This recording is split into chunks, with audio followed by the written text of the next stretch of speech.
Hello, today I'm gonna show you how to check the battery level on your Apple Watch with AirPods. So just open your Apple Watch, pick him, unlock him, and right now connect the AirPods.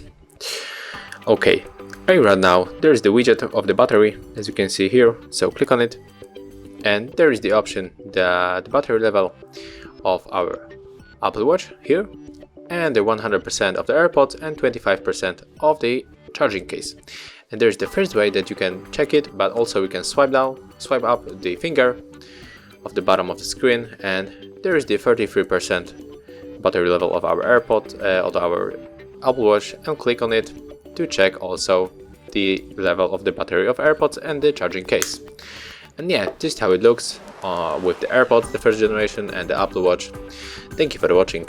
Give thumbs ups, comments, and subscribe to our channel.